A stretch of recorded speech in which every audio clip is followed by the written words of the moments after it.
Hey YouTube, this is Dan with SC Bushcraft. I want to go ahead and start off a little series of videos about the mental aspect of survival and true preparedness.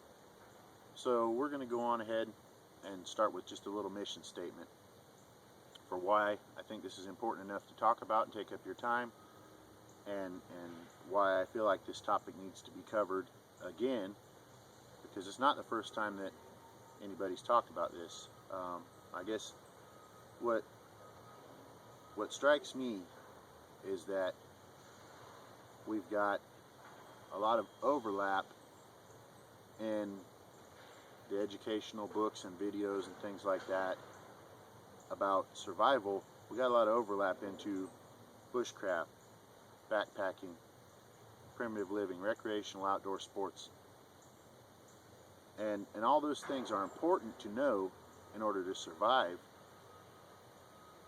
but they're not the same thing as survival. All the skills from those things I listed overlap into survival, but survival is life or death in a situation that you did not plan for and you did not want to be in.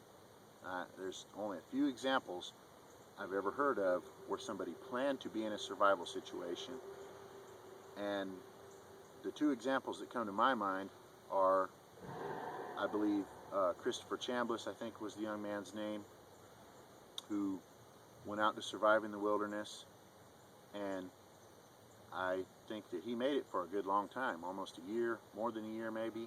Somebody will fill in the blanks there. Then in the end he passed away. And what really got me thinking about this was another story that I heard about a young man who was inspired by Bear Grylls. I'll keep my opinion of Bear Grylls to myself. Speaks for itself in that case.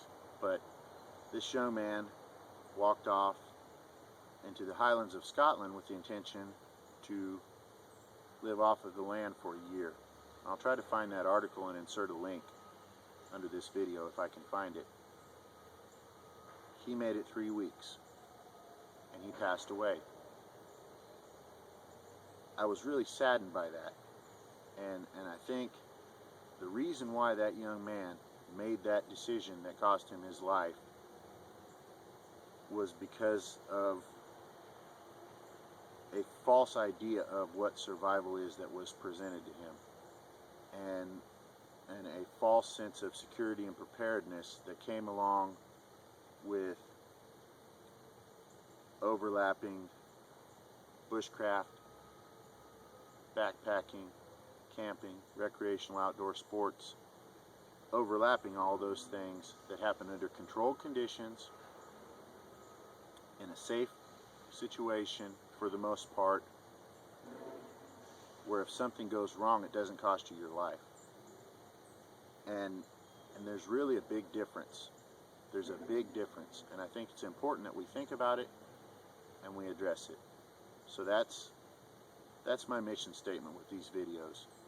But thank you for your time. I'm going to try to get 2 or 3 parts of this series shot today, and we'll see where it goes.